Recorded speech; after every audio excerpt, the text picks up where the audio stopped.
The only reason why anyone is ever successful is largely luck. Everybody I've ever met who is massively successful got very lucky, of course, because we're all anomalies. But if you have, let's say, a 1 in 100 chance to get lucky and you put yourself in that situation 100 times, you can manufacture luck, right? You're gonna hit eventually. How do we manufacture luck? By putting ourselves out in the world so aggressively that it would be unreasonable for us not to hit black eventually. Once you receive the quote unquote reward, that all of it kind of came crumbling down at the same time. Because I'm a big proponent that like the worst place you could ever be is hitting a level of success and not knowing why. Because then there's no attribution and then you start thinking you're good. Like think about how much of a blessing that was, that God comes and says, hey, you're not just gonna get all of this stuff easily. Now you gotta go figure out how to actually build a business and build a skill set. But what a blessing that is, right? Because most people just want that upward ride. But when you build that skill set, that creates sustainability.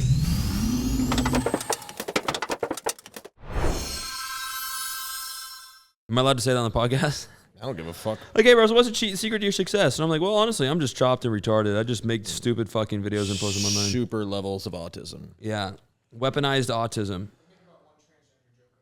All right, your 60 seconds is almost... Dude, I'm literally, I'm literally just blasting out responses to this keyword and I'm done. I thought that's what ManyChat's for. Automation always underperforms. Actually, talk to Justin Saunders.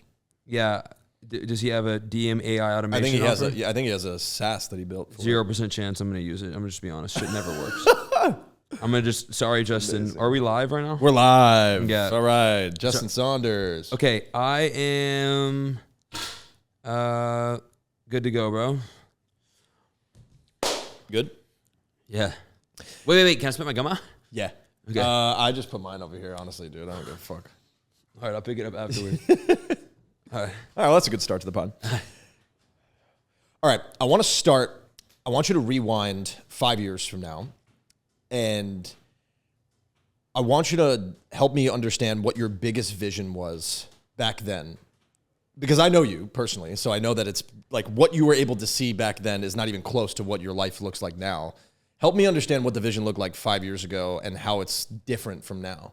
5 years ago was what, 2020? 2020. All right, maybe even a little bit longer ago, like while you're still in Oklahoma. So when I was in high school. Yeah, let's talk about that because I want to get through your story because you don't share it enough. It's a great question. So I was never a particularly cool kid. I was never a particularly exceptional student. You're still not? Yeah, no, I was kind of good at writing. That's it. I was not athletic. I was not all that well liked, but I always wanted to be. And it's very funny that you ask this. I'll try not to dive too deeply into a bunch of like philosophical, introspective. Well, let's do it. I mean, this is a long form podcast, so this is the time. But you'll recall we were talking earlier about like trying to find direction, and I was reflecting when I was in the shower before this podcast on this exact time you just asked me about. And I think when I was a kid, to speak about my mindset, I always just wanted to be accepted and well-liked because you always want what you don't have, right? And people that see me now see sort of this finished product, and sometimes people like scoff at me when I try and tell them that I was like the weird kid, but I promise I was. And whenever I was growing up, I always had these massive aspirations that were entirely illogical, right? That I was somehow sure were going to happen in my head. That I was going to be wildly famous and successful. I didn't think that much about money. And the reason why, as I reflect on it, that was the case, I'm almost certain is because I just wanted people to like me and to validate me. And that was always sort of my driving fire and reason why I was willing to just do anything. Because as we sort of delve into my story, the common theme that you'll notice is I would just always, for lack of a better term, try shit. Like I was willing to embarrass myself. I was willing to do things that other people were maybe wanted to do but were too scared to do. And then I, to quote the late, great Mac Miller, I finally made it to the top of my mountain and looked down and realized it was just a pile of rocks, right? But that didn't happen until I'm 26 now, so sure. Years later. Where does this deep desire to be liked come from? Like, I want to go deeper if you're open to sharing. Of course, I don't care. Like, what is what is all this? You mentioned it a couple times. So like, where do you think this stems from? I think a lot of entrepreneurs probably. Yeah, for sure. I can certainly say this from my dad on my end. For sure. Yeah. You know, a number of things. My parents split up when I was young. Had a lot of hard times in the family after that. I mean, look, like I love both my parents. I speak about this very cautiously because I have a great relationship with both of them in my mid-20s. That was not the case when I was a kid, and I think I lacked a lot of attention. You know, my parents were divorced. Both of them had to work a lot. Were always gone. I spent a lot of time alone. I didn't fit in well at school when I was young. I mean, I grew up in Oklahoma, right, where really like football is religion, and like I liked all that stuff. I was just never very athletic or good at it when I was a kid. I was a gangly, awkward, skinny, strange child. And you know how kids are. Like it just wasn't a very friendly environment. I mean, I was bullied when I was a kid. I was sort of estranged. I spent a lot of time alone. And whenever you have that environment at school and then you come home to being kind of alone a lot too, like of course you what do you want, right? Like you want love and acceptance and validation. And the journey that I went on, I suppose, in the subsequent 10 or 20 years was like brute forcing my way into that, only to realize that like it's not nearly as important as I thought, you know? Sure. And where along the way did getting into performing, singing, all that stuff? Because I mean, dude, I see all this content. I'm like, fuck, I wish I knew Champ back when he was singing. And I know that's still an aspiration for you. Yeah, so music was always really important to me. Like the way that actually came about was for Christmas when I was maybe, I think when I was 8. Do you remember Guitar Hero? Yeah, dude. Okay, I got Guitar Hero 2. And I was like immediately a savant at this game. Like immediately. And it became this whole like deal in my family. There's this VHS tapes of me somewhere. I know my dad still has them. I dig them up one day of me playing, there's this Rage Against the Machine song on that game, playing that song on expert, facing away from the TV with the plastic guitar behind my neck. Oh my God. With my eyes closed. That's so what happened, it's completely useless skill. So what happened was 1 year later on my a little bit later on my 9th birthday, my dad was basically like, hey, like, you're sitting here playing this game all the time, like, so you should just spin this playing actual guitar instead. I was like, okay. Mm-hmm. So I started going to lessons, and then I started playing drums as well. I just found out I love music. Like I was throwing stuff together on GarageBand from the time that I was 11 years old. And I always sort of had that passion. But to my earlier point, I think maybe one of the reasons why I was so interested in it was because I began to idolize like rock stars and rappers and performers and celebrities and the biggest artists of our generation, because I would see them walk out on these stages. And you have to understand, I'm a kid whose life is the opposite of that, right? Who I would like, if the teacher had us read an essay that we wrote aloud and I got like a few giggles from the classroom that made me feel like I did a good job, that to me was like, I felt like Bon Jovi, right? So I saw that, and this is something I was literally thinking about earlier today. In retrospect, like that's probably why I wanted it so bad, was because I just wanted to be, I wanted like the adulation, the adoration, and all of those things.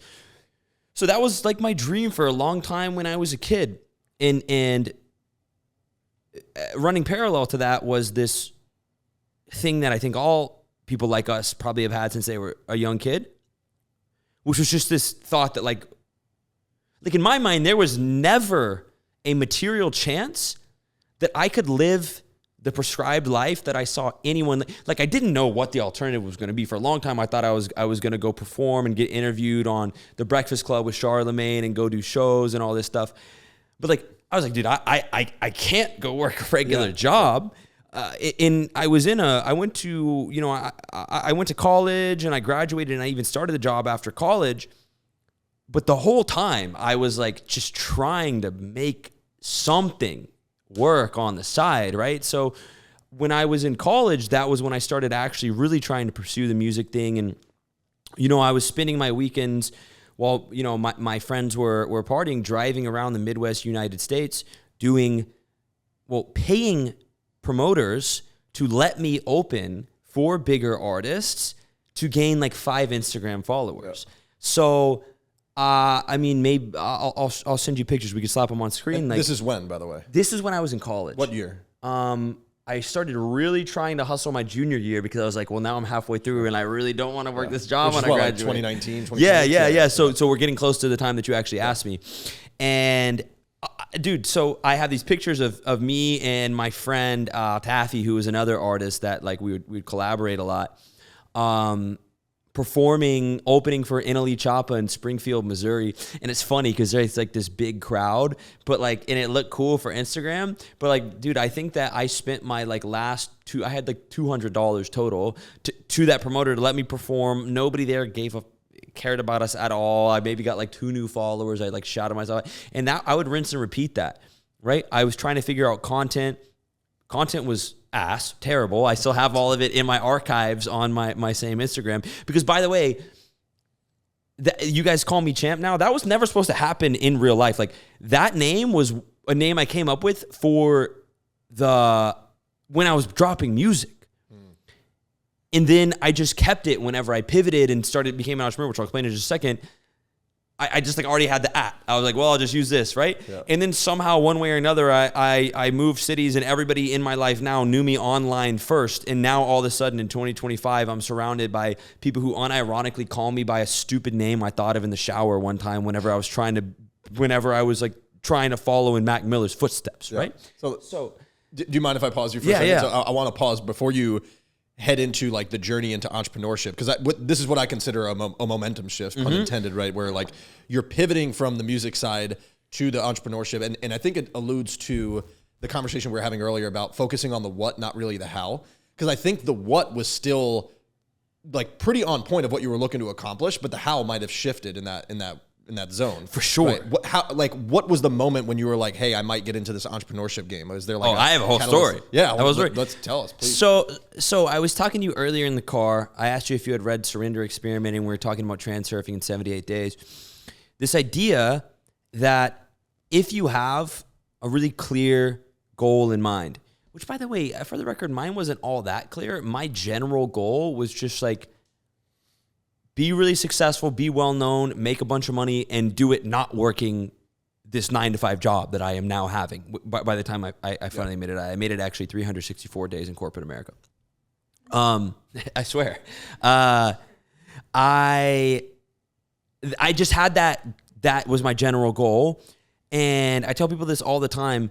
The only reason why anyone is ever successful is largely luck. Everybody I've ever met who is massively successful got very lucky, of course, because we're all anomalies. But if you have, let's say, a 1 in 100 chance to get lucky and you put yourself in that situation 100 times, you can manufacture luck, right? You're going to hit eventually. How do we manufacture luck? By putting ourselves out in the world so aggressively that it would be unreasonable for us not to hit black eventually. You know what I mean? Yeah. So what did that look like for me? Trying everything, right? I was doing this music stuff, and I would literally, someone would hit me up, some tiny promoter in like Little Rock, Arkansas would hit me, like, we're doing a show tonight. How many people are going to come? It'd be like 12 to 15 people. But hey, there may be an A&R here, right? If I thought that there was maybe some slight chance that there's somebody that would be there that could possibly, maybe in the future, introduce me to somebody who could afford me a slight, I'm going. Like, I'm going. Because if I stay home, there's a 0% chance that anything gets popping for me. Sure. And I already know that what I'm trying to do is so improbable. Yep. And that point transcends music. That's the same thing as like everything in business. Yep.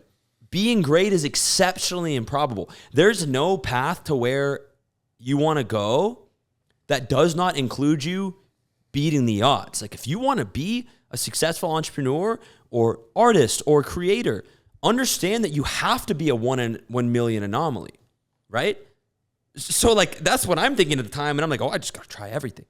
And funny enough, when I was in Kansas City doing another one of these shows, or maybe it was actually, no, I was there to record with that guy, Taffy, I mentioned earlier. He's like, dude, you got to meet my manager. He shoots all my music video director for me. And it was this kid named Brett Malinowski, who's now head of marketing at WAP, and a 600 sub YouTuber, entrepreneur. I'll tell that story in a second. Brett at the time was shooting music videos and also just doing media for like local clubs in Kansas City. And I met him via Taffy, and we actually really did not get along at first. Like, I thought he was an asshole. He thought I was an overconfident, stupid kid, which I was, right? But we got to know one another. We did a couple music videos for records that Taffy and I had together, and then we stayed like lightly in touch, right? At the same time, to add some context to what I'm about to say, I had been in the crypto space since 2017. I have a screenshot I could even pull up on my phone that I was just looking at from the old Binance website before it split into Binance and Binance US, of me buying my first Ethereum for like $400. And I think my first Bitcoin at like $9,000. And I literally full ported crypto at the time. Now, my full port net worth was like $700. But I had been sort of continually in the space. I had that cycle turned that 700 into maybe like $4,000 or $5,000. I was like, oh, dude, I'm a genius. And then I, of course, like held it all back down to zero and lost it all.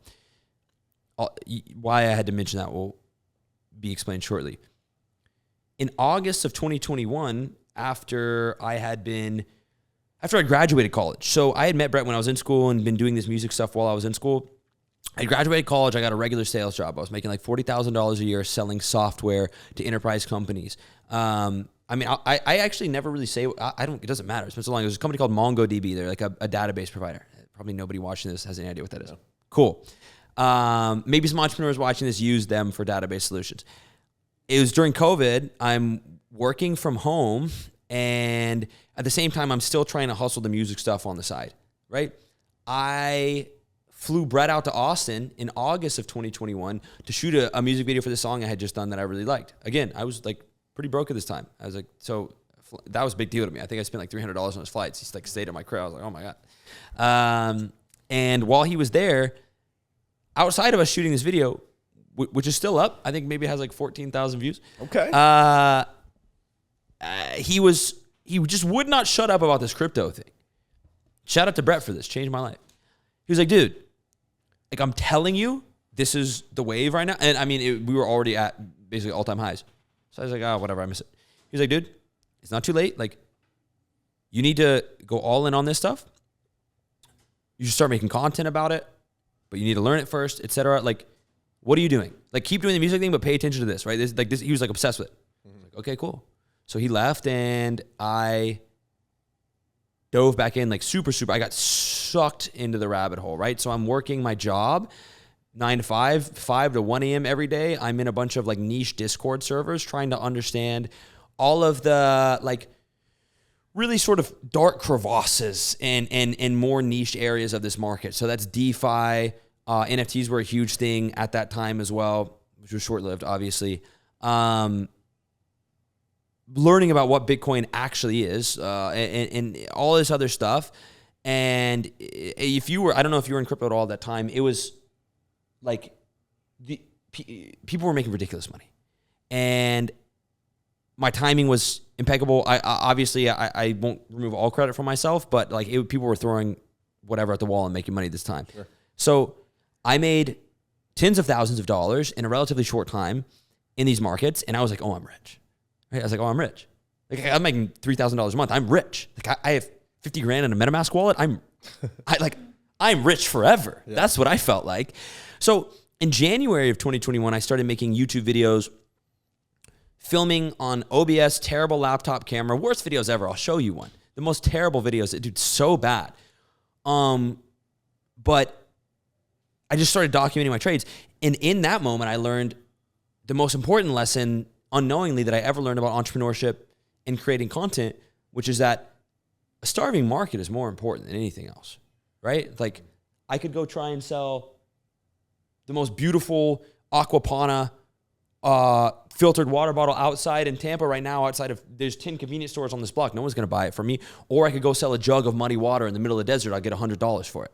And everybody at this time was super obsessed with crypto. We're like at almost the top of the market. Dude, my channel, my third video I ever posted, I'll never forget this, dude. I woke up on a Sunday. I had posted it on Saturday night, and I woke up to like 2,000 new subscribers, which, if you do YouTube, is insane. Crazy, yeah. I'd never gotten any sort of attention online before. I've been trying for years, dude. And I was like, oh my God. And I wish Kendall was here, my fiance, because she'll recall I rolled over and I literally was like, baby, like, this is it. I had this extremely distinct feeling.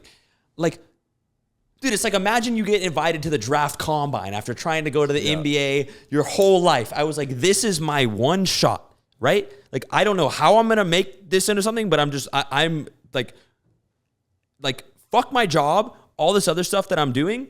Like, I'm working from home. All I am doing is going all in on content in this space right now, and I'm going to figure out a way to monetize it and turn it into a business. So, dude, I start literally tweeting like 50 times a day. I'm posting a video every single day. I'm not doing shit at my job. Now, mind you, I had really started finessing my way up the corporate American ladder. I think I was our number one performing sales rep at the time, and my boss is hitting me every day, like, what's going on, right? And I'm like, I'm just not saying anything, because in my mind, I'm like, oh, dude, I'm about to be out of here. Is he like, seeing your YouTube at this point? No. So I'll get to that. And it just starts going crazy, right? I gained like 20, 30,000 followers on Twitter in 2 weeks. My YouTube gets to like 30K. My videos are getting 10, 20,000 views. And I start getting replies on my Twitter every single day. And this was, again, like an example of just being guided. I had no plan of just being guided towards of life opening doors for me, right? I start getting replies on my Twitter every single day.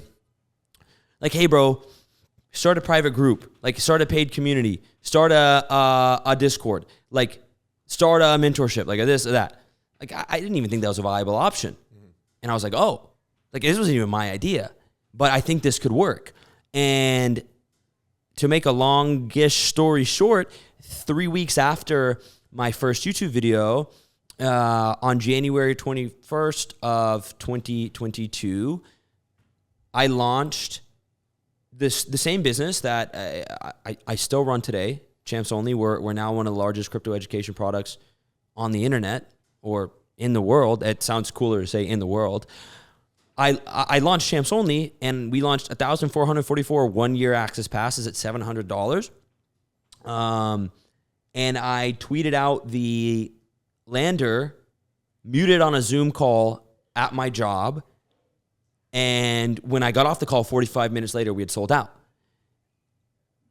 And you do a little bit of napkin math about what that was, and I was like, oh, my life just changed forever. That was Friday. I quit my job on a Monday, which was a separate thing. I guess I could. I don't want to make this too long-winded. All good. But to make a long story short, I found out that people at my job had actually seen my stuff, because I got on to quit to my boss, and he's just smiling, right? And I'm like, what? Because I sent him a very ominous Slack message. Sure. I was like, hey, I really need to talk. Like, can we? And I'm so nervous, dude. Yeah. I'm so, dude, I had just built a 7-figure business in 3 weeks, and I'm terrified. Because dude, my whole life I was like, oh, like that was a prescribed path, right? And I get on, and he was literally so cool. He was like, dude, I already know. He's like, congratulations. I think it's amazing. Like, this is not what I expected at all. I think it's amazing. If you ever have, I think I won't name him, so I don't want to sound like I'm like trying to flex on him or whatever. But he literally was like, dude, if you ever have any openings to work for you or together, like, let me know. And I'm sitting on this call, and I'm like, what the fuck? This is the crazy thing ever. So, and he literally was like, dude, yeah, you technically have your 2 weeks. He's like, I know you're like, why would you do anything? Sure. I was like, okay. And then entrepreneurship actually started.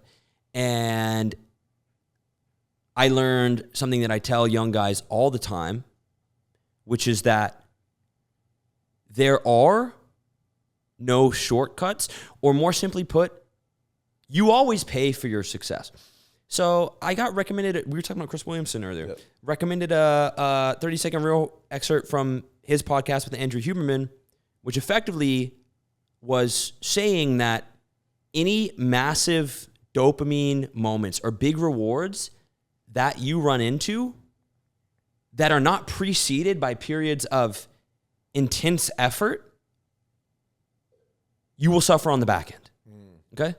You pay for it one way or another effectively is how I interpreted that. Now, mind you, do I think that, or was this preceded by intense effort? Of course. I feel like I've been trying for 15 years, but still I saw success so fast, right? And then I was like, oh, well, now I have to build a team of 10 plus people to actually run this product, and I have to offer a year of services to everybody who just paid me before I had even really finished. But like, I had just launched a Discord server. I didn't even have any mods. It was just me.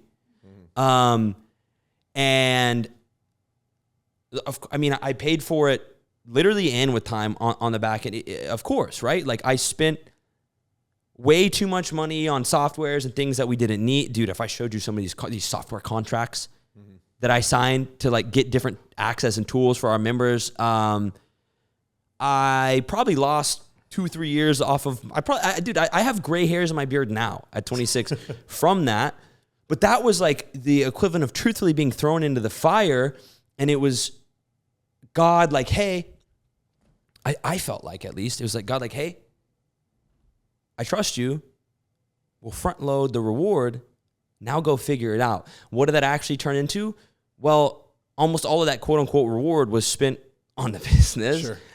And the actual reward was a year later, whenever I had built a really awesome sustainable product and we relaunched as a monthly offering, and slowly over the course of the next 2 years grew that MRR to finally hitting my first 6-figure month and then multiple and beyond. Yeah.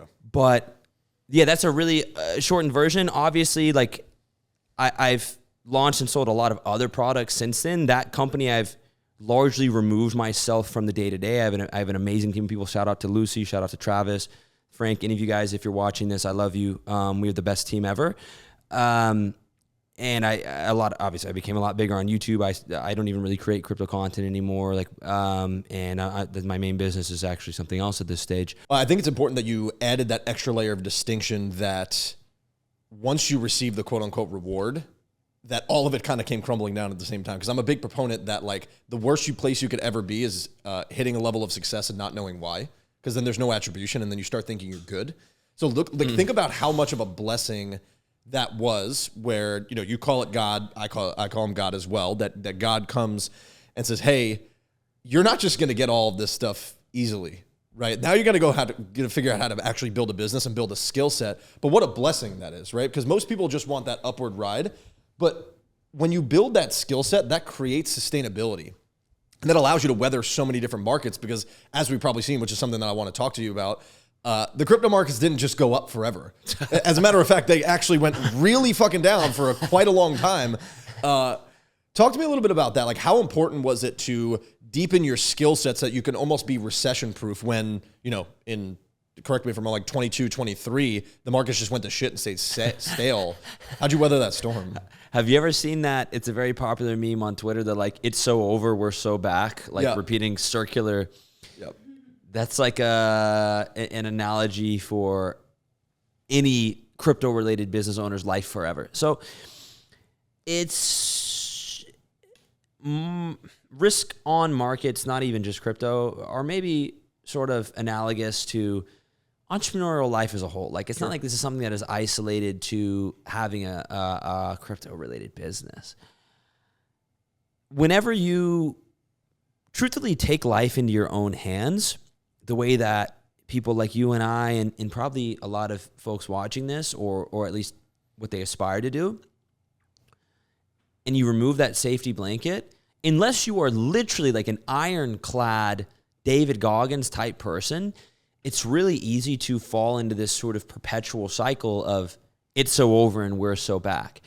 And a constant battle that I'm fighting is, how do I not let my day-to-day well-being be beholden to the day-to-day success of my entrepreneurial pursuits? Because that fluctuates wildly, right? I've been building a new business from scratch for the past month. We have amazing days and we have horrible days, But I don't want my life to constantly cycle between amazing and horrible days, right? But it's a huge challenge. And perhaps the best way that I learned that lesson, to tie it back to your question, was during that time. Because at that time, I had not yet become an actually large YouTuber with an audience based on vlogs and business. I hadn't started my next couple of offers that were entirely unrelated to that offer. That was the only thing that I had. And not only did a lot of assets in which I had stored large proportions of my net worth decrease massively in value, but so did my consumer base. Mm-hmm. So it's like, okay, I stopped getting paid and my money is shrinking. So I'm used to getting paid and then putting that money in things that are growing. Now I'm not getting paid and my money is shrinking. So my whole paradigm kind of collapsed. And I spent months literally like floating through. I think most entrepreneurs have had these periods, like literally just like waking up and I'm on my computer, but I like, what am I even doing? You know? Mm-hmm. And my girl is worried and she's like, baby, what's going on? She's like, are we good? I'm like, yeah, we're good. In my head, I'm like, we are not good. Like, I mean, we were good. we were good. I never lost, was at risk of losing at all, which by the way, I've learned is quite an anomaly. Almost all of my friends that are multimillionaires made 7 figures, lost it, and they made it back. Maybe is there wood in here? Knock on wood. Maybe I just haven't had that moment yet. But it taught me resilience. It taught me endurance. And most importantly, it gave me a reason to try new things. I sent a voice note to one of my very close friends who's been going through a challenging time in his business when he feels like nothing is working.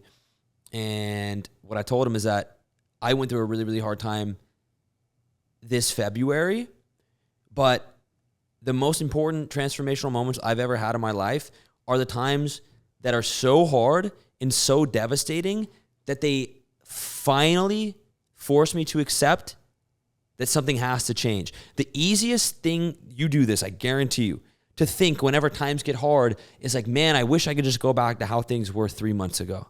Man, it was so good. Like, or when you go through a breakup, man, remember right. But that relationship that you were in, or that situation that you were in that you are now wishing to have back, is what led you to here, which is a bad situation. So a return to the mean, or if you're an entrepreneur, a return to the easy money that's not really building the enterprise value or really building the long-term thing that you should, or, a return to an addiction, if you're putting it, whatever that mean is the easy, feel good, wrong thing. The biggest blessings of my life have been situations so challenging and horrible that they made me actually do the work to change my entire paradigm and outlook on life and be like, wow, I have to completely shift my day-to-day and do something so uncomfortable that I can build a new life for myself. And that's what I did. Sure. And I think it's actually something I was journaling about this morning. I think it's a huge piece of like radical accountability with yourself, because every single thing that you obtain in your life is a perfect outcome. Like your life currently is a perfect outcome of all of the previous things that you've done before. So it's like, okay, great. I can rather sit here and like try and ponder why that is or sulk about it. Or I can say that's fucking awesome, because if I don't like where I'm at today, then I can make tomorrow a perfect outcome by just changing my actions, behaviors, and thoughts today. Correct. What does that look like? Like, how have you been able to tangibly apply that in your life? Because something you and I were talking about, we had a fucking banger walk today, by the way. That was it was like a 4-miler, just going deep about life, no phones, nothing. But how are you able to, in a world that fluctuates so quickly especially in your space, high stakes going on all the time, how are you able to stay committed to the long term and think on a much larger scale than just the micro day to day? I have to build it into my life. I have to build space into my life because, like I told you earlier, I'm like a hustle freak. And the truth is, entrepreneurs know this, in many cases, the hard work hustle is the easy thing to do, right? You drown yourself in the work. oh, I don't have time to fix my relationships. Oh, I don't have time to think about what my actual long-term goal is. Oh, I'm so busy that I can't. That's my default mode. The only way to make radical shifts mentally and in life is literally to build out space, because I will not do it if I don't force myself to do it. I recently bought have you seen those brick things? I got one on the fridge. Cool. Not sponsored segment. I have one on my fridge, right? Like, to the point where it's like I have to brick my phone. I have to leave my phone in the crib and leave. Yep. And leave my keys at home so that I have to call my girl to let me back into the building. And then I tell her beforehand, hey, don't let me back in before da-da-da-da-da. Yep. Right? Like, I have to force it, because if you don't give yourself space, you like you said earlier, if you don't give yourself space to, I mean, you and I both call it God. There are people watching this that maybe that, you know, aren't religious or believe in a different God, or just believe in the higher power of the universe, whatever you want to call it. That can be analogous for the universe. Doesn't matter. You have to give yourself time to reflect and actually communicate to what is happening. And ironically, being a busy bee is one of the laziest things you can do if you're trying to build an amazing life. Well, because he who works all day has no time to make money. Exactly. Right? Just, even from a tactical business standpoint, if all you're doing is doing, you have no time to actually think, and there's no scalability to that at all. So now you're just grinding away, which I think in the early years you almost have to. And then we were talking about especially men, we all have our own proverbial hand on the stove. So you're going to listen to this podcast, and if you haven't gone through this experience, you're likely still going to put yourself through that experience in some way, shape, or form. My hope and my prayer is that you don't have to go exactly through what me and Champ had to put ourselves through over the last 5-6 years. So maybe you come out on the other side of it with a bit more mental health that you don't have to work But the through. thing is they do have to go through it. And humans don't learn other than through pain. Like, truthfully, anybody, so if we look at crypto, everybody holds everything back down to zero their first cycle. It is literally impossible, no matter how many times I tell somebody not to do that, for me to convince them to do that until they go through the painful experience of holding all their Bitcoin back down to zero and losing it all, right? Like, you have to get burned to change. It's like hardwired into our DNA, you know? So they will go through it, but perhaps they can be more intentional about it and wiser about how they go through it. But when it comes to creating space, I also don't want anybody to conflate that with like not working hard, because your job is to create that space, come to profound realizations, be intentional about what you're going to do, and then work your ass off. Like, so that you can fucking dial in, Yeah, right? It's like, the way that I view it is like it's a sports game, right? So it's like you need to create space, rest, recover before the game. Like, football isn't played 7 days a week, right? It's played 1 day a week. Not saying that we're playing business 1 day a week. Yeah. But you need to create enough rest and space and game plan and prepare so that when the time comes to bring the intensity, you're going all fucking out. 100%. That's exactly what it is. And what that probably looks like tangibly for a lot of people watching this is like, it is not work less. Like, if anything, you probably need to work more. What it looks like is, hey, pull out your phone, look at screen time, tell me what the cumulative total of your Instagram, TikTok, and Twitter is that you're largely spending when you're laying in bed for an hour and a half before you finally close your eyes, and replace that with something harder, which is thinking. Yeah. Just actually thinking, as obnoxious as that sounds, you know? Yeah, like sitting without your phone, maybe with a pen and paper. Yeah. And sitting and writing. Not even a self-improvement book. No. No inputs. I think that's the hardest thing, is literally nothing. No inputs. Yeah, literally. It's a wild dichotomy because it's the simplest thing, right? And we And just it's get the in our own hardest thing. It is the hardest thing that we get. Dude, you know what? This morning, when I woke up in your house, I was like, oh, I really need to get out my journal. And I'm like, wow, I really don't want to do that. Like, oh, I hear Antonio downstairs, like, brewing coffee. Like, I'm at my boy spot, whatever. Like my whole body, like, actively resists those moments. But it's so important. Dude, there's a reason. How often do you have your best ideas in the shower? I keep a whiteboard in my shower. Okay, cool. Yeah. Why? Because it's one of the only situations in your life that forces you to turn off all the fucking inputs. Yep. And for like 10 minutes. Yep. And think about... Damn, you shower for 10 minutes? Okay, however long it takes. Wild. How long do you shower? It's like a 5-6 minute experience. Really? Dude, sometimes I get an idea cooking and I'm in there for like 20 minutes. Dude, I love that. My girl's in there for like 30, bro. My water bill's out of control. Girls are ridiculous. Yeah, my water bill's out of control. I love it. So this actually goes into a perfectly answered question. So I called Landon and I said, hey, I want you to give an honorary question. Okay. So he said, in a space driven by hype and speculation, how do you filter signal from noise?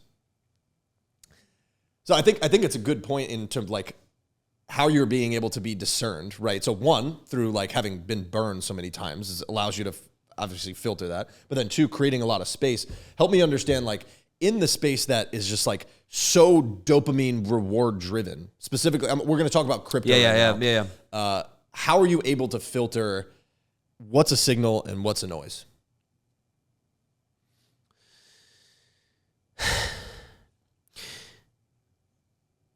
You know, when you meet a dog that is so sweet and for some reason, every time you reach to pet it, it just like flinches and you know that, it's been hit before.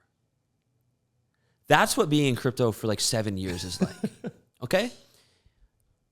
The only way in a space like that you can efficiently filter signal from, I'm being very honest, right? Yeah. Like this is not maybe even helpful advice because it takes a lot of time, is literally just having skin in the game and having shit go horribly wrong and see projects go to zero and see people do disgusting things so many times that you begin to develop like a sixth sense. Just like you serve so many clients that are entrepreneurs that you probably get on calls with people and in the first 30 seconds, it's not a certain thing that they said. It's not a certain way that they look or that they dress or how the camera is or how their room is lit. But somehow you just know like something's not checking out. Like, I don't know. We talked about a certain, you asked me this about somebody earlier today. For some reason, you're like, I don't know. And it's just acumen and this sixth sense that you build after spending time, right? Landon is a licensed financial professional. Why does that process take a long time? Because you have to, like, you just have to put the time in. Like, there is no hack. You know what I mean? And that's true of entrepreneurship. That's true of life in general. You just have to my earlier point, like you learn through pain. Not only do you learn through pain, you earn through pain. In my experience, you get paid in direct proportion to how much you're willing to suffer.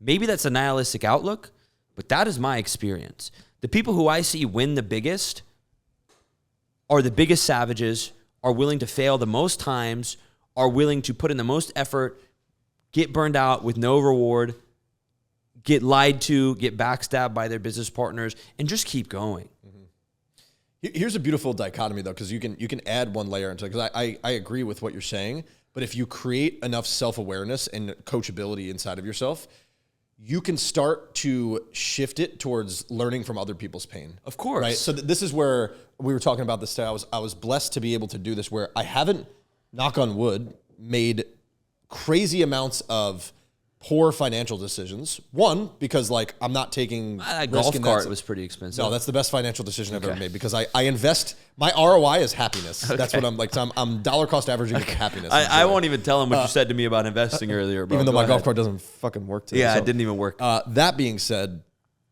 what I've done a great job of is observing all of. One, I mean, I have the privilege of working with so many badass clients that have all gone through so much shit. So I learn from their trauma. And then like you read, you observe all these things. And if you start to absorb it and then play in the arena at the same time, you start to gain experience through somebody else's experience without you having to go through all the hard shit. What does that look like in your world when it comes from like a mentorship perspective? I know you're huge into reading. You study people really well. Something that I admire a lot about you is like you're deep into studying how like the best of the best operate. What does mentorship look like in your world? I'll give you a tangible example. So I'm about 3 weeks into a brand new business right now. Like, you know, we launched really a consulting agency specifically for people trying to grow their businesses with YouTube. And I just look at, opt into, funnel hack everybody's shit. Like, I'm trying to see every offer. Every ad that I am getting served for an info offer in every niche, I am clicking, I am watching the VSL, I'm reading the copy. Well, is there a squeege page before the video or after? Oh, wow, there's no opt-in. Wow, the apply button pops up at 5 minutes, but before they actually CTA in the video. But some of these are DTA funnels where the application you can click before you even watch the video. How many questions are the applications?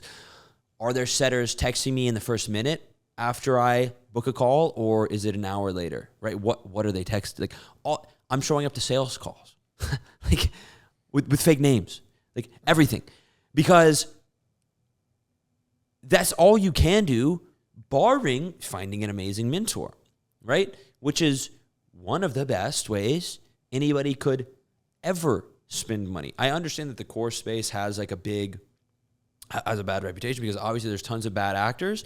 But like, just logically here, guys, if you can find somebody who has achieved the exact result that you're trying to achieve, like the closer to exactly what it is that you're trying to do, the better. And then deduce that whatever mentorship offer they are pitching you is actually legitimate and you will get close attention from them. What better alternative is there, right? Like, do you think that you're just going to magically download their brain into yours, right? So it's about just immersing yourself in the environment, right? And digital entrepreneurship is unique in that it's kind of like the Wild West, dude. If I was trying to go to Wall Street, I can't do that. Mm-hmm. I gotta go to a very specific school and meet the right people. And that's why digital entrepreneurship is so awesome, because it's democratized.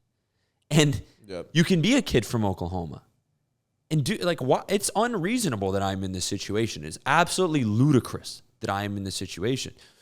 But just like I said earlier, that you get paid in proportion to your willingness to suffer. You make money in proportion to your willingness to pull out your wallet and spend money to make it back, right? Like you said earlier, what'd you say earlier when we were on a walk? Whatever you want, give it away first. Right. Yeah. Right. So if you want people to buy your offer, go buy 10 offers like yours. You're going to learn a lot about how to build that business. Yep. I buy my relationships at this point. This is the distinct thing that I'm very adamant about with younger entrepreneurs specifically. And you might have a differing opinion because the way that you were able to get jump started was with how crypto, like you rode a beautiful crypto wave, right? So with that, a lot of people, when they first start making a little bit of money, their first action is like, where do I go diversify, or where can I go invest it? And I'm like, yo, who can you invest it in? One, yourself. So how do you build more skills? Like dollar cost average into skill building. Then also, what relationships can you buy? And what I mean by buying relationships is like, how can I get in bigger rooms so that I can get in rooms with people that are also paying the same amount of money? That's immediately a level of suffering that everyone's facing right there, right? So like, perfect example. I go on this trip in El Salvador where I create so many beautiful relationships, and there's a mutual suffering because it's all of us are paying a bunch of money and spending a bunch of time to go to a third world country that at the time before this new president got in, you're fearing for your life. So there's a level of like, what the fuck are we doing here where we all share the same adversity? That trip looked awesome though, by the way. It's sick. You should come November. Yeah. I just put the down payment on it again. Yeah. It's amazing. And the country's super safe. That being said, it's like, I think the two forms of currency you can pay with, I think I talk about this all the time, is there's time and then there's money. When you have no money, you have to pay with your time. Yep. Typically, you're suffering with the time that you're paying. Yep. Once you have money, instead of consistently paying more time, pay with the money to buy your time back so that you can invest more time into higher leverage activity so that you can then make more money to then invest more money and do the same thing and continue the cycle. That's the 80-20 that they talk about in the 10X is easier than 2X. Yeah, what a great book. Right? So it's like creating the space to have awareness, not to just go rest and do nothing for the rest of your life, but to identify what are the highest leverage activities I can create, because most of the shit you're doing is not even worth doing in a business lens.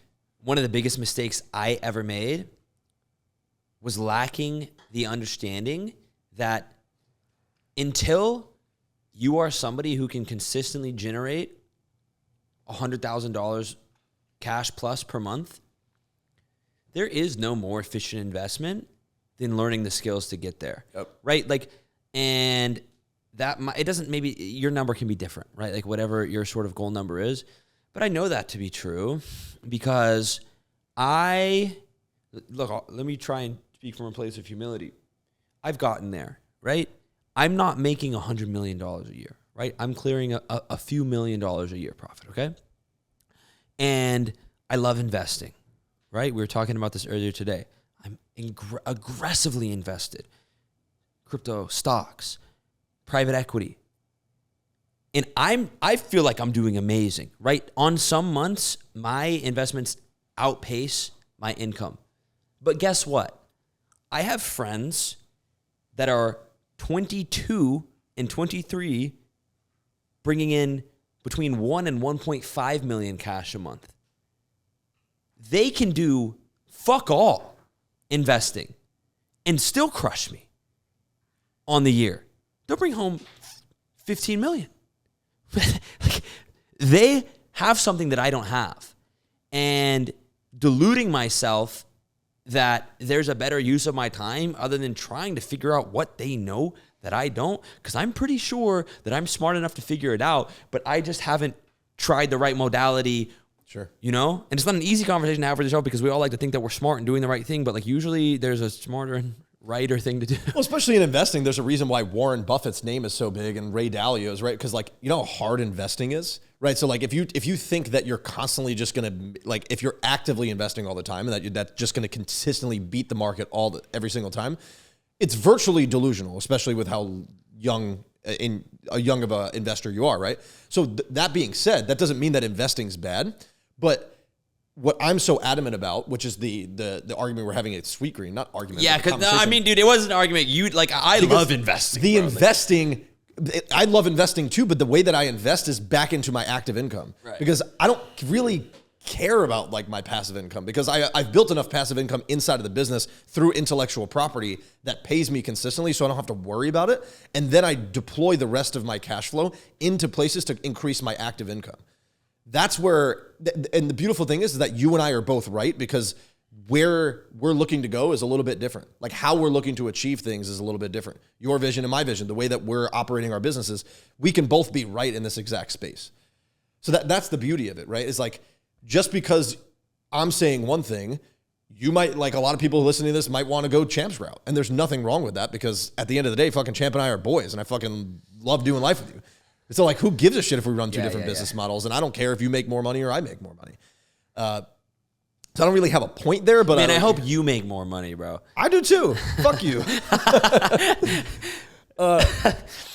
So I want to pivot a little bit if we can, just because I think if you, knock on wood, if anything all goes to shit, I think you have a career in directing, just having observed your films. Like where did this aspiration for filmmaking, and I really want to dissect, because I want my listeners get the sauce here, so we're not holding anything back. Okay. I want you to walk us through how you go about directing some of these banger YouTube videos, these vlogs, these amazing, almost virtually movies that you're creating. Like, where did that come from? Man, everybody's got a passion, right? I love it. I love it. Like, you can't fake that. My friend Brett, who I mentioned earlier, said something that stuck with me ever since. I've quoted this many, many times. I was at sort of a crossroads at one point, and I had asked him for advice, and I was asking him to be brutally honest with me, and he was like, okay, listen to what I'm about to say to you. We're operating in a space full of business people masquerading as creatives. You know this. Think about the amount of people that are just trying to sell their course, that book a trip to Ibiza and bring their videographer, send them like 10 Iman Gadzhi reference videos. Like, make something cool. Okay, they post it, right? Like, oh, please, God, convert traffic. And then he was like, because think about, he knew me back in the day. But you are a creative masquerading as a business person. He's like, I don't care how much money you've made. Yeah, you figured it out to some degree, but that's the truth. And I was like, well, one, you're right. Two, what does that mean that my unique competitive advantage is? Well, it's probably not building the most dialed ops system ever. It's probably not having the most insane funnel ever. It's probably creating dope shit and then using that to power a business. Because if I can make it dope enough, it's going to be big enough that people are going to be really interested in whatever it is that I want to sell them. Sure. So that's just sort of me leaning into my natural like interest and strengths, I suppose. Like I've always liked stuff like that. I always love movies. I always love music. I've always had that on my heart. And I've always had a desire, to my earlier story, to put that out into the world and have people impacted by it. Not even have people tell me, oh, good job. Like, wow. My number one objective with YouTube videos is to emotionally impact people, which I think is quite rare for people in our space. My favorite comment ever that I get on my YouTube videos is every time somebody comments on a video and says that it brought them to tears. That's my objective with almost every video, even if it's like a happy video, right? I want to move somebody to that point because that means that they're going to be thinking about it afterwards. It means it's going to impact the decisions that they make. That's why I did that video with my dad. That's why I do these vlogs. That's why I tell my story, because being vulnerable is the strongest thing that I can do, because I know there's a lot of kids out there just like me 10 years ago who felt like they had nobody who believed in them or thought they were cool, but had this unwavering faith in the idea that they could be something one day, just nobody cares to see it, right? Like that's who I'm thinking about when I do this stuff. And that's where that comes from. That's deep, dude.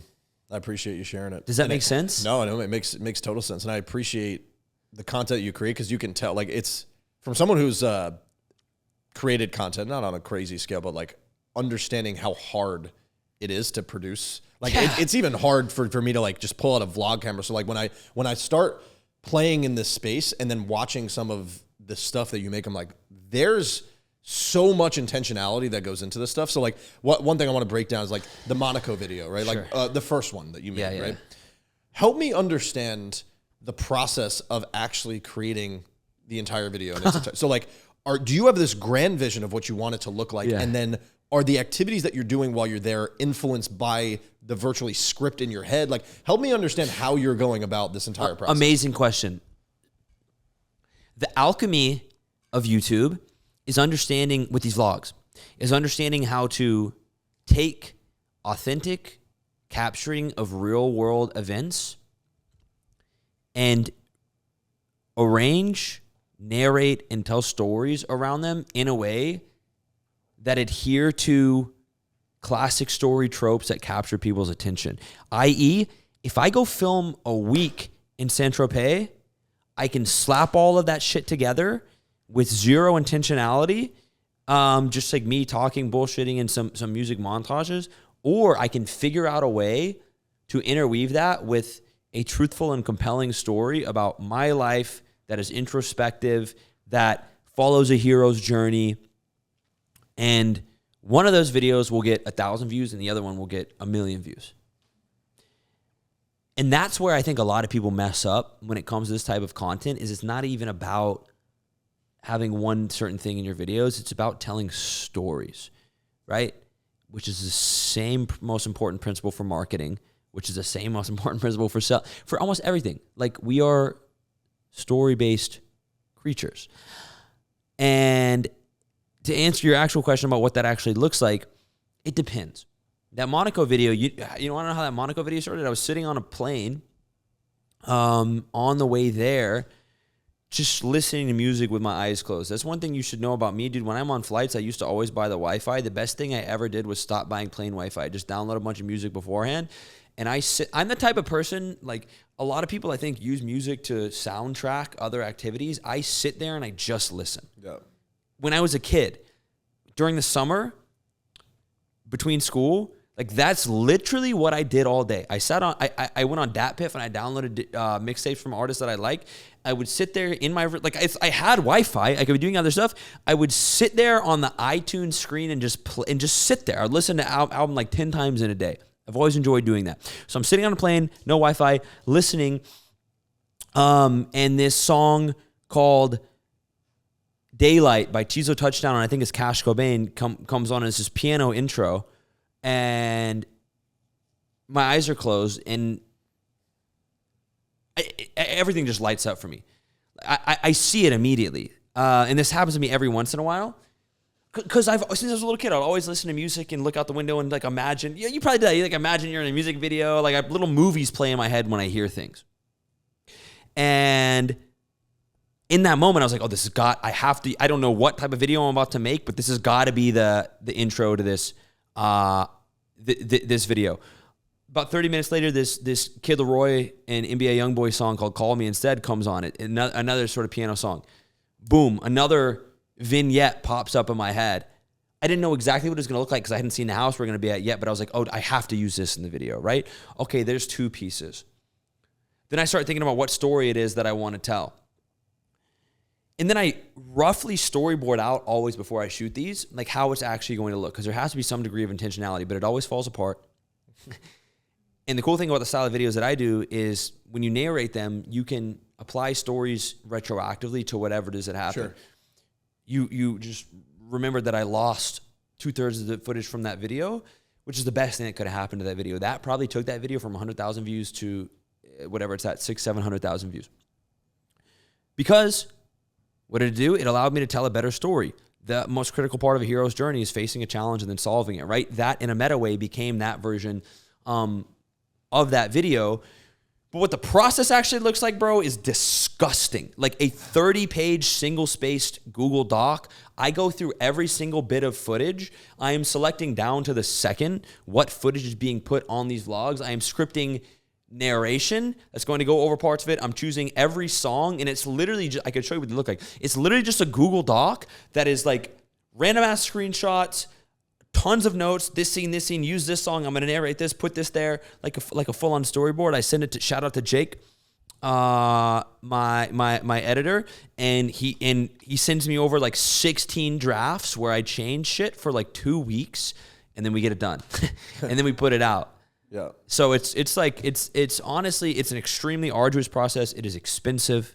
It is time consuming, but like, I just love it, bro. Like I wouldn't recommend that most people do this. Well, I guess because what I'm thinking through is like, okay, cool. These are things that I want to create, but then I'm like, I got to work fucking 15 hours a day before I do that, right? The alternative is building out an extremely dialed team. And I have key man syndrome to some extent. Sure. Like, I don't believe I'm the most talented person. There's people that are a million times better creatives than me that if I handed all my footage could do a better job. The challenge is that I still have to tell my story. Sure. You so know? Yeah, how important is that? So like when people are looking to get into this stuff, how important is it to stay a part of the creative process before outsourcing? Because here, like the thing that me and Bobby are working through right now is like, we're trying to, you know, as close as we can get. Like I try and everywhere I travel, Bobby, I try and bring Bobby with me, and I try and articulate my vision, but I don't take enough time to sit down to truly go deep. And then there's an expectation that Bobby understands what I want when I'm not even letting it out of my head, right? So how important is it to really go deep into like working with your editor, working with the creative person that's on your team? There's no way to shortcut that. Yeah. No matter what. It doesn't matter how talented people you hire. Ideally, you just want to only have to do it one time if you train people well enough and can keep them on long term. But let's look at the biggest creators in the world, Aiden Ross, Kai Cenat, right? They did how many years of streaming every single day, just them obsessed with the craft, right? Running everything. You don't become great. You can't outsource that, right? You can build it around your unique thing, but this idea that you're going to just hire one talented person and they're going to solve that issue entirely for you is ludicrous, right? Now, a big part of what me and and my partner Mary's are trying to do with this new business is accelerate that process, right? And we handle the ideation, we handle the editing, the thumbnails, the titles, all of this stuff is as done for you as possible. But guess what? Like, our clients still have to show up and have to be involved. And anybody that's going to work with us that thinks that they're going to literally just have to do nothing, like, it's not going to, I can't, we can't take your money. Yeah. I think the creative process is not turnkey when you just outsource it. That's something that I've had to come to realize as well. It's like, if you want to be a creative human, you're the creator, right? Like you're the creative human. So how, like, I sometimes think that, like, I live in this idealistic world where I can essentially just like ghostwrite my life. And some people are pretty freaking good at, like, from a book standpoint, you can do it. But one, it's extremely expensive. And two, I still think that you need to go through that process yourself, at least the first couple of times, to help identify, like, your team. What do you actually envision? Because you're right. When you're walking through, like, the stories that you're seeing in your head when you close your eyes, I see that in my head. But then when you see those stories, are you immediately writing them down? Like, how are you able to, like, download that information? Because it goes away real quick. Yeah. Yeah. I do immediately write it down. I remember the first time I ever heard something like that was, like, I think it was a John Mayer interview talking about how he'll be at restaurants and songs will pop into his head, and he carries a pin with him everywhere and, like, writes lyrics on paper towels from bathrooms. You have to get it out immediately. That happens with business too. You probably do that. Your notes app is probably disgusting. Oh my gosh. The number one thing that I'm a huge proponent of is, like, you got to get open loops out of your head, or else they're just going to stay, like, bro, but that's the most magical. That is what I live for. Like, because you can't make it happen. But whenever you get hit with ideas, it is the sickest thing ever. Because now I'm on the other side. Most of those ideas suck. But I've had a couple shower ideas that have made me over $1 million each, or have gotten me over 1 million views, right? So every time I get one of those, I'm like, oh, I just got a free lotto spin. Like, let me go try and force this into existence and see if the world accepts it or not. And I do it with urgency. Why? You read The Creative Act by Rick Rubin. The core idea of that book is this idea that the universe is consistently bringing into the ether new creative ideas. The best and most receptive human antennas will get them first, and it's then a race to act on them. How many times have you seen a business or a movie or something and been like, oh man, I had that idea one time? Because that's how the universe actually works. Like, there's a finite number of new ideas that come into the world. Sometimes you're in the right place, right time to receive them. If you get something and you think it's good, understand that probably kids or adults all over the world have been hit at that same time. Who's the most efficient and fastest actor? That's who wins, right? The biggest albums in the world, had they not been released by, I don't know if Kanye didn't release Graduation when he did, maybe 2 months later, somebody else would have dropped an album that would have been regarded as revolutionary because he didn't get there first. You know what I mean? Sorry, it's kind of crazy to mention Kanye right now. My bad. But I don't give a shit. Yeah. Like that. I mean, he's a musical, lyrical genius. I don't know what else to say. I mean, you're just dropping so much good shit. So I'm just yapping. No. I want to get an idea of, like, where this is all headed, because the cool thing about YouTube, the cool thing about creative in general is, like, it's exponential, right? So you don't have to be right 10 out of 10 times. I'm wrong all the time. You could be 10% and still win massively. Wrong all the time. How do you deal with failing probably more times than not? Sucks so bad. Yeah. I have a video about to hit a million views. And the last video that I dropped earlier this week is doing badly. I don't give a fuck about that video about to hit 1 million views. All I can think about is like, damn, I suck. That's the human experience. It's the same reason why I read a statistic the other day that to experience the equivalent positive experience of how bad you feel when losing money on a trade, like, you have to 2x your money to have the equivalent good feeling as you get from losing like 30 or 40% on a trade. What that means is that we experience negative way harder than we experience positive, which is, I suppose, an evolutionary response to protect us from danger and keep us alive. But now we've built this whole world where, I mean, we sleep in comfy beds and you have meals for us ready in the fridge. That's why I hedge for my happiness everywhere I go. Yeah, exactly. Would you, is it safe to say that you hate losing more than you like winning? Oh my God, dude. I am, for, you know, all the talking that I've done about being measured and positive, I can be a horribly negative and self-destructive person in that way. We all are horribly critical, right? But I mean, dude, I have like I said, I literally have a video about to smack $1 million. I mean, 1 million views. And I was just thinking on the way here, literally on the way here, which, by the way, also running a brand new business that is getting amazing results for our clients on YouTube. Like, I'm literally actively seeing the fruits of my labor work for other people. And still, because I had that one video that I just posted doing very poorly, literally in my head as we come over here, I'm like, bro, honestly, maybe I have no idea what I'm doing. I'm like, dude, I was like, man, I can't believe I'm about to go talk on a podcast. Like, I'm really not cut out for this shit. Like, it's forever. It never goes away. That's something we talk about a lot on this podcast, is the warring parts with yourself. Is like, it's not about eradicating that part of yourself, because that's like virtually impossible, is to like let that part of yourself go away. But it's about like showing a little bit of love to it and a little bit of empathy, and also realize that there's another part of yourself that like has a level of gratitude for all the other good shit. Yeah. So I'm a huge proponent of like relentless solution focus. So even though it might hit you like, dude, what the fuck? I'm not worthy of this shit. Like the best of the best, which is, I think, you're the next evolution and the next iteration of Champ 2.0, right? Like just Champ evolved, is the best performers in the world. What I've observed, athletes, elite performers, elite entrepreneurs, they're able to go from negative thought to positive solution the quickest. So relentless solution focus is going to be your best friend, because the negative thoughts, you're not going to, like, trying to stop them is probably going to be harder, and it's not going to really be realistic. But the quicker that you can spin off right into the next immediate solution, a better space you're going to be in.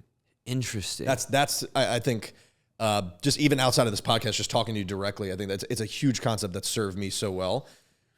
Because in sports, you could go 3 for 4, but if you struck out in a big situation, that's all you're thinking about the entire time. Right, you drop 40 points, you missed the game winner, you lost the game. Yeah.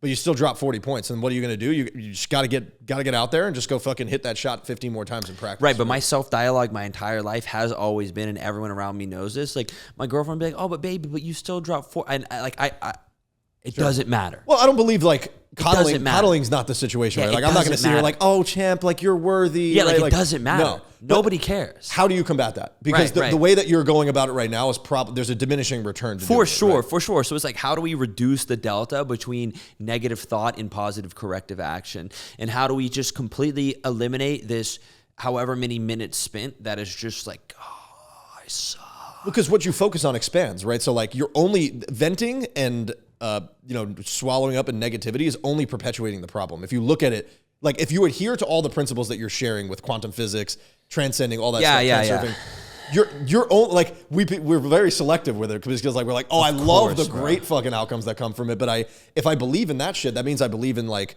I shouldn't actually swallow myself in negative thoughts all the time. Of course. And I can just be an absolute bastard with that. Like, it's bad. Well, I mean, give yourself some grace, dude. You are a incredible human. And I'm just like, as we kind of near the wrap up point here, I'm just like, just want to express super level of gratitude for you, man. Like, we met, what, like a year and a half ago at this point? Yeah, right? at Eli's event. And like, honestly, like, here's my observation of like, there was 2 sides to this mastermind that was going on. Mm-hmm. There was the people from Austin. There was 3 sides. There were the people from Austin, there were the dudes from Miami, and then there was me. So like, the guys from Austin were a little bit more inviting, and then like there was a little bit of like Miami to the group that you guys had. I'm like, fuck, these guys don't like me. Like, I don't know. I'm still stuck in like this massive desire to be liked. And then you and I really hit it off just around kind of like taxes, money, all this. Yeah, you were like, dude, you're like asset protect. I was like, asset protection. But yeah. I mean, fast forward, and I've had the opportunity to work with you over the years, and it's just watching you grow, seeing how you make decisions, and then actually like building a friendship on top of that. Mm-hmm. It's been fucking awesome, man. I'm just honored and proud that you even gave us time. Bro, you are unbelievable. Like, I have worked with so many people. Your superpower that very few dudes in the business world have is the humility to tell people how much you appreciate them. You know this growing up because, especially being a man, and I grew up in Oklahoma, like, it was like, dude, I could probably count on one hand the amount of times before I met the type of people that I'm friends with in my current life, the amount of times that I earnestly told one of my friends, like, I love my friends, but that, like, I was like, oh, what, I'm gonna tell my friends how much I appreciate, like, that, like, I'm not gonna, like, you know what I mean? You have none of that. Like, you are never too cool to say stuff like that, and that is an unbelievable superpower, because I've just had such a positive, I told you this earlier, I've had such a positive experience with you and the way that you run your life that, dude, even if you guys you guys do a great job. Even if you guys did a horrible job at the business, I wouldn't leave, because I'm like, this guy's just great. You know what I mean? So yeah, I appreciate it. I think we're similar in a lot of ways. You're bigger than me, but we're similar in a lot of ways. You have a golf cart. I don't. Well, my golf cart doesn't work right now. Yeah, so. I live in, like, the Mecca. You're in Tampa, but aside from I don't know, bro. You were just talking so much actually, good shit actually, about I like Tampa. I like that, but dude, I super appreciate it, and we are actually friends off camera too, guys. It's for real. So yeah, no, it's been great, man. I'm very excited to do life with you. What does life look like down the road? So, like, you're big on manifesting, envisioning what your life is. I know that we were talking about, we're both struggling to get dialed in on the exact goal and the exact outcome, right. But 10 years come from now, the perfect outcome exists. What does Champ's life look like? Dude, it's funny. I told you this earlier. I have a really clear vision for everybody except for me. Sure. I know exactly what I want my family's life to look like. I know where I want them to live. I know how, carefree I want both my parents to be. I know exactly what health I want all of them to be in. All of those things, right? I have a super clear vision. And I also think that, like, yeah, people will be like, oh, but you have to think about yourself. Yes. I also think there's a lot of efficacy to sort of like the traditional male provider model of, like, that is what excites me. Like, I just flew my whole family out to Europe when I was proposing to my now fiance, and brought her family. Congratulations. Out. I appreciate it, and did the whole surprise Europe trip. That made me more earnestly happy than anything I have ever done in my life. So, like, nobody can really like, oh, you don't have to. I know I don't have to do it. Like, I want to do it. So I have a very clear vision, and I want everybody that I love, and subsequently everybody that they love and care about, to be really well taken care of. And that takes a village, right? We have a lot of work left to do.